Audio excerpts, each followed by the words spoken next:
Assalamualaikum warahmatullahi wabarakatuh. Hasil praktikum bab pengukuran fisika. Namun sebelum itu kami akan memperkenalkan diri.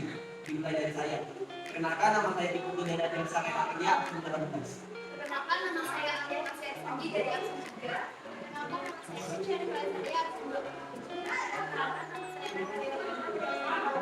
Perkenalkan, nama saya Rizky Jokowi dari Aksen 34. Dan nama saya Raiza Diwata Sadunata nomor setting.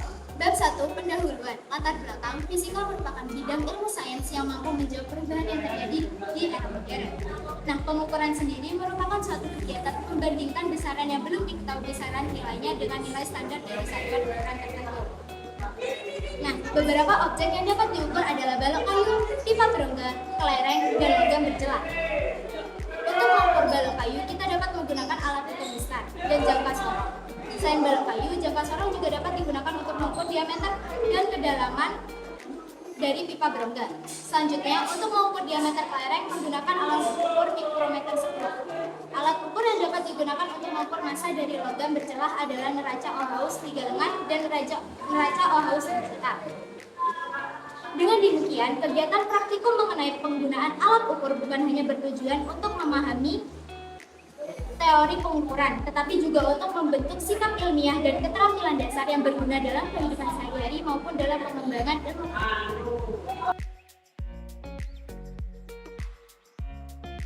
Dasar teori. Pengukuran adalah membandingkan sesuatu yang diukur dengan besaran sejenis yang ditetapkan sebagai satuan. Pengukuran tunggal adalah pengukuran yang dilakukan hanya satu kali terhadap suatu besaran tertentu. Hasil dari pengukuran tunggal seringkali kurang akurat karena bisa dipengaruhi oleh kesalahan alat ukur, cara membaca skala, atau faktor manusia. Jenis pengukuran ini biasanya digunakan jika hasil pengukuran tidak mudah berubah atau tidak membutuhkan ketelitian tinggi. Pengukuran berulang adalah pengukuran yang dilakukan beberapa kali terhadap besaran yang sama dengan cara dan alat yang sama pula. Tujuannya adalah untuk memperoleh hasil yang lebih akurat dan teliti dengan cara menghitung nilai rata-rata dari semua hasil pengukuran.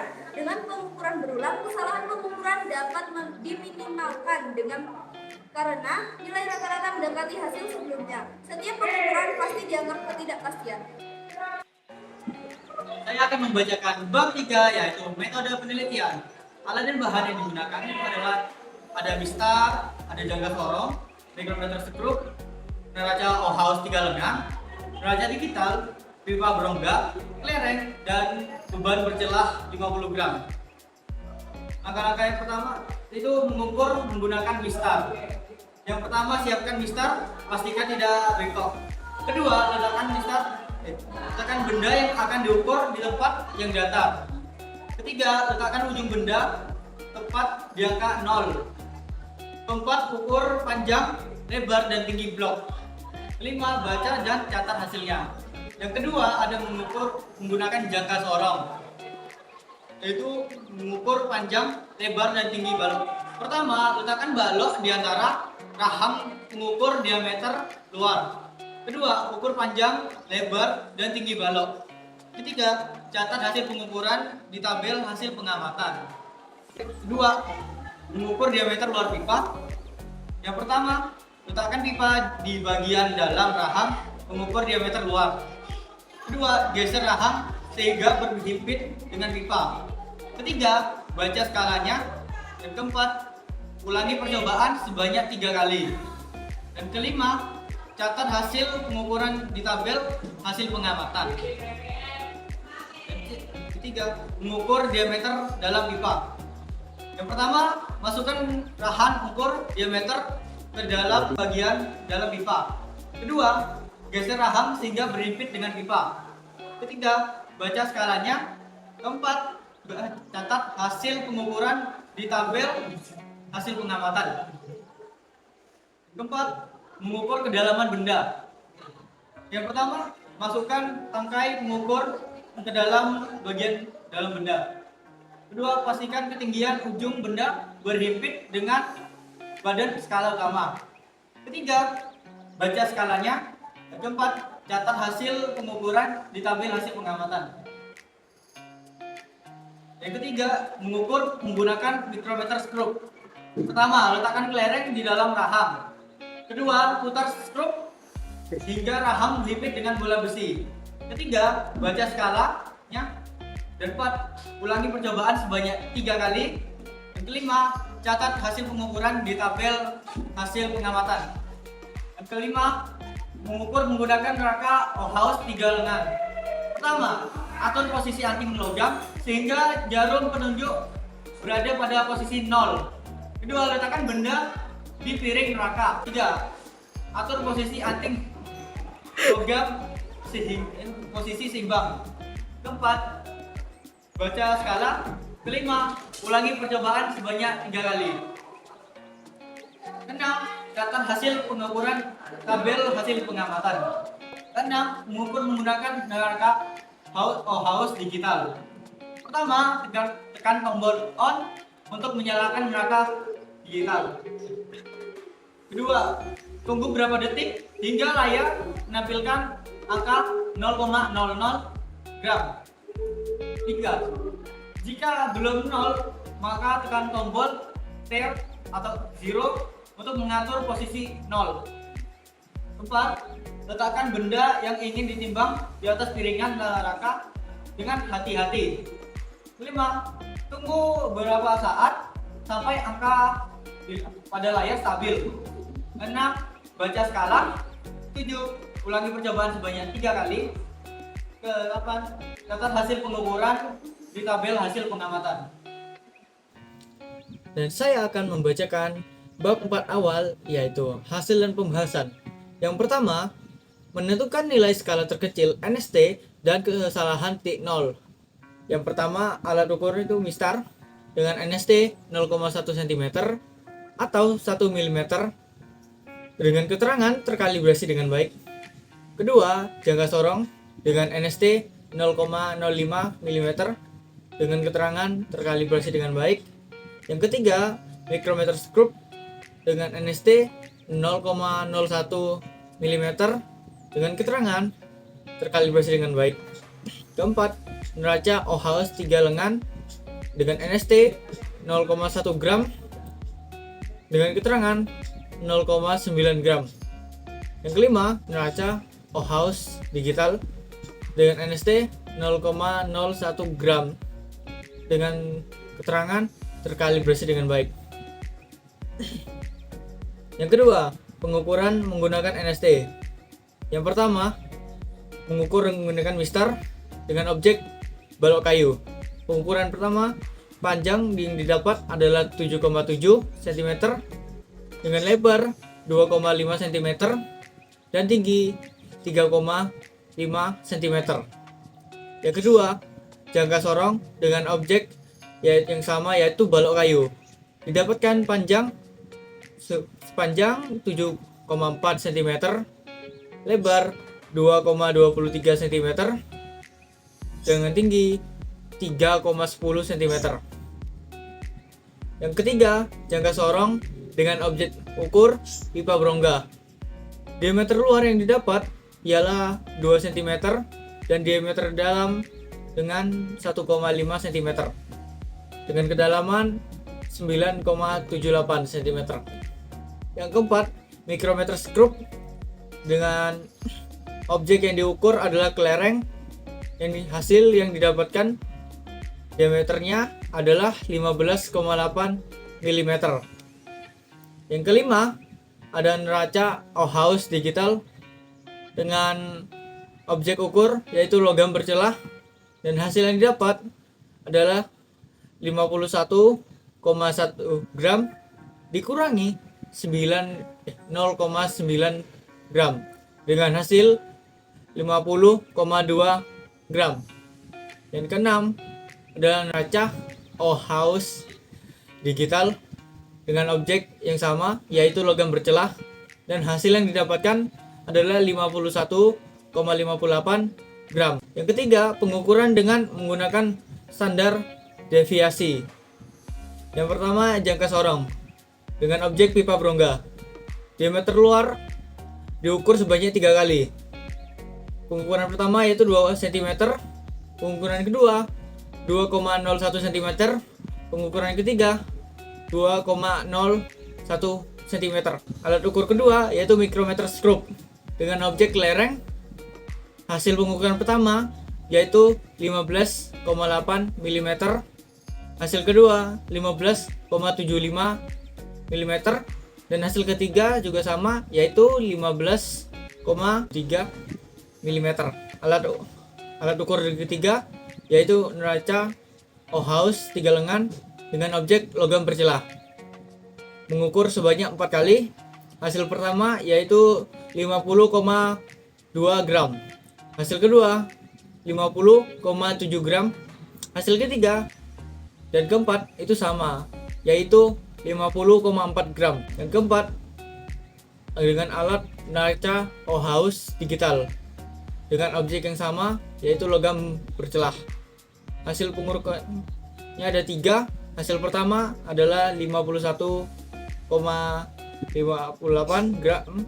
Yang kedua 51,59 gram. Yang ketiga 51,58 gram. Kita akan masuk ke bab 4 yaitu analisis data. Dan saya akan menerangkan tentang cara menghitung alat tunggal. Alat tunggal kali ini saya akan menggunakan alat tunggal pada pengukuran lebar menggunakan mistar. Dengan data kemarin ketika mengukur mendapatkan ukuran sebesar 2,5 cm dan NST sebesar 0,1 cm. Nah, rumus dari alat tunggal itu sendiri adalah delta X sama dengan setengah dikali NST alat ukur tadi. Nah, jadi kita dimasukkan delta X sama dengan setengah jadi 0,1 yang menghasilkan sebesar 0,45. Nah, lanjut untuk menghitung kesalahan relatif. Yang pertama yaitu delta X dibagi dengan X. Karena delta X sudah ketemu dan X itu adalah besaran yang kita ukur tadi hasilnya, jadi bisa dihitung.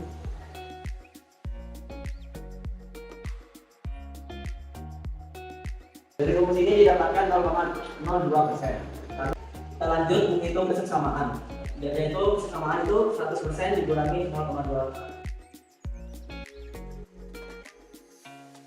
Yang menghasilkan data. Lalu untuk penyelesaiannya yaitu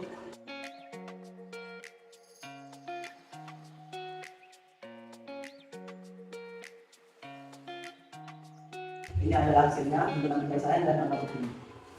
Selanjutnya yaitu analisis data dari alat berulang. Kita menggunakan data dari hasil pengukuran diameter luar menggunakan jangka sorong.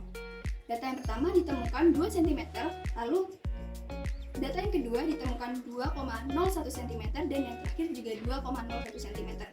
Nah, kita akan mencari rata dari hasil pengukuran berulang yang disimbolkan dengan X bar dengan rumus sigma X dibagi dengan banyaknya rumus yaitu N, sehingga dihasilkan angka 2,007 cm. Selanjutnya yaitu kita akan mencari standar deviasi dengan simbol delta X dan rumus akar dari penjumlahan X min X bar kuadrat dibagi dengan N-1 dan menghasilkan angka 0,078 cm. Selanjutnya yaitu kesalahan relatif yang disimbolkan dengan I. Rumusnya yaitu delta X dibagi dengan X bar dan dikali 100%, sehingga ditemukan angka 0,039%.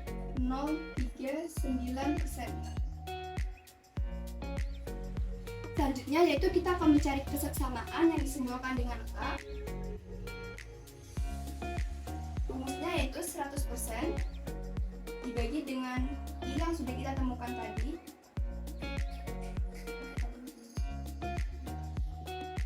sehingga ditemukan angka 99%. 9,961%.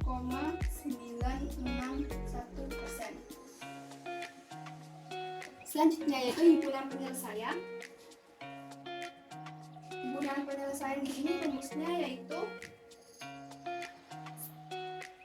X bar plus minus delta X.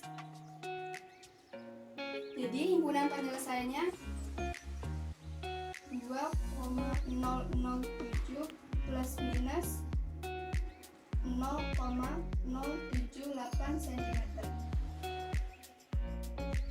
Selanjutnya saya akan menjelaskan tentang pembahasannya. Yang pertama yaitu hasil pengukuran panjang, diameter, dan massa benda yang diperoleh dengan menggunakan berbagai alat ukur yang dimana setiap alat ukur memiliki tingkat ketelitian yang berbeda. Seperti pada mistar mengukur dengan ketelitian dasar 0,1 cm. Jangka sorong memberikan pengukuran yang lebih akurat untuk diameter luar atau dalam dan kedalaman dengan ketelitian 0,05 mm. Sedangkan mikrometer sekrup memberikan ketelitian paling tinggi untuk diameter dan ketebalan, yaitu 0,01 mm. Massa diukur menggunakan neraca yang menunjukkan jumlah materi dalam suatu benda. Selanjutnya yang kedua yaitu nilai skala terkecil atau NST merupakan ukuran terkecil yang dapat dibaca oleh alat ukur, sehingga menentukan tingkat ketelitian alat tersebut. Semakin kecil nilai skala terkecil, maka semakin tinggi pula ketelitian dan akurasi hasil pengukuran yang diperoleh. Selanjutnya yang ketiga yaitu hasil pengukuran berulang menunjukkan tingkat keseksamakan yang lebih baik karena hasilnya relatif konsisten antar percobaan. Pengukuran tunggal hanya menunjukkan nilai perkiraan tanpa dapat memastikan kestabilan alat ukur. Selanjutnya yang keempat yaitu hasil praktikum sudah sesuai dengan teori karena alat dengan nilai skala terkecil atau NST yang lebih kecil memberikan hasil lebih teliti. Selisih antar pengukuran berulang juga kecil menunjukkan ketidakpastian yang rendah. Hal ini menandakan alat ukur telah diuji dengan baik sesuai prinsip ketetapan dan keseksamakan pengukuran. Selanjutnya yang kelima yaitu dalam praktikum berbagai kesalahan sistematis dapat terjadi dan mempengaruhi hasil pengukuran seperti kesalahan titik nol, paralaks, dan kalibrasi alat. Untuk mengatasi hal ini, praktikan perlu melakukan penyesuaian khusus pada setiap alat. Seperti pada mikrometer sekrup dan jangka sorong, identifikasi dan koreksi kesalahan nol dengan mengurangi nilai penyimpangan dari hasil pengukuran. Selanjutnya pada mistar, hindari kesalahan paralaks dengan memposisikan mata tegak lurus terhadap skala. Pada neraca 3 lengan, pastikan neraca seimbang di titik 0 dengan menyetel sekrup kalibrasi sebelum menimbang. Dan pada neraca digital, lakukan kalibrasi elektronik secara berkala serta tekan tombol 0 sebelum pengukuran untuk memastikan pembacaan akurat di lingkungan yang stabil. Selanjutnya yang keenam yaitu ketidakpastian hasil pengukuran dapat muncul dari berbagai faktor dari sisi alat ukur. Penyebab antara lain adalah kalibrasi alat yang tidak tepat, alat aus, atau nilai skala terkecil yang terlalu besar.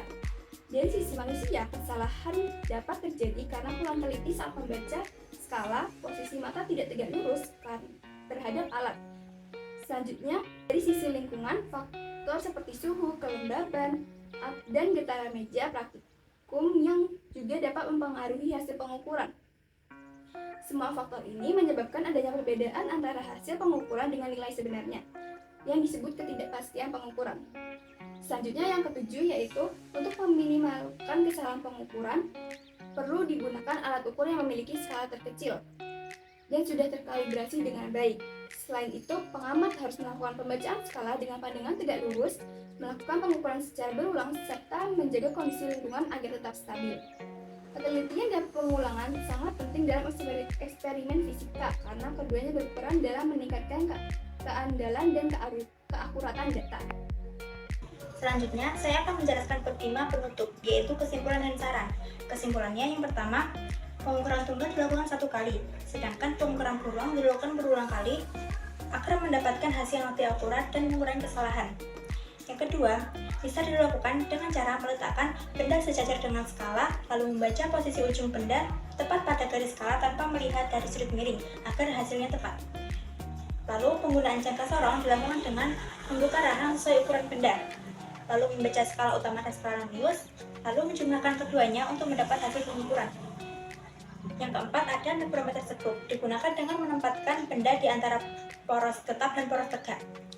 memutar selongsong sampai benda terjepit ringan, lalu membaca skala utama dan skala putar untuk memperoleh hasil dengan ketelitian tinggi. Yang kelima, neraca Auhaus 3 lengan dilakukan dengan menggeser beban geser sampai posisi seimbang, sedangkan neraca digital digunakan dengan menyalakan alat, meletakkan benda di atas piring timbangan, dan membaca hasil massa yang otomatis ditampilkan. Lalu yang keenam, nilai skala terkecil atau NST ditentukan dari hasil pembagian antara nilai satu skala utama dengan jumlah skala nonius atau pembacaan terkecil yang dapat dilakukan alat ukur tersebut. Yang ketujuh, ketidakpastian hasil pengukuran tunggal berasal dari NST alat, sedangkan pada pengukuran berulang dihitung menggunakan simpangan baku dari data pengukuran yang dilakukan beberapa kali. Selanjutnya ada saran. Yang pertama, saran untuk guru. Guru disarankan mempersiapkan alat ukur yang sudah dikalibrasi dengan baik sebelum praktikum dimulai, agar hasil pengukuran lebih akurat. Selain itu, guru dapat memberi arahan yang jelas mengenai prosedur pengukuran, cara mencatat data, dan pentingnya ketelitian dalam membaca skala. Lalu, guru juga sebaiknya mengawasi jalannya praktikum secara aktif agar dapat membantu praktikan jika terjadi kesalahan penggunaan alat atau kendala teknis selama kegiatan berlangsung. Selanjutnya, saran untuk praktikan. Praktikan hendaknya lebih berhati-hati dan teliti dalam menggunakan alat ukur, serta memastikan alat dalam kondisi baik sebelum digunakan. Praktikan juga perlu membaca skala dengan posisi mata sejajar untuk menghindari kesalahan paralaks dan melakukan pengukuran secara berulang agar hasilnya lebih akurat. Selain itu, praktikan harus bekerja sama dengan baik dalam kelompok dan mencatat data hasil pengamatan secara sistematis serta rapi.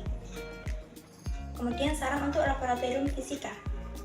Ruang laboratorium fisika perlu dijaga kebersihannya dan kerapihannya agar kegiatan praktikum berlangsung aman dan nyaman.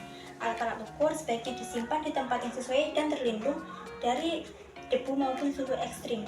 Ruang laboratorium juga sebaiknya memiliki pencahayaan dan ventilasi yang baik serta dilengkapi meja kerja yang stabil agar hasil pengukuran tidak terganggu oleh getaran atau kondisi lingkungan.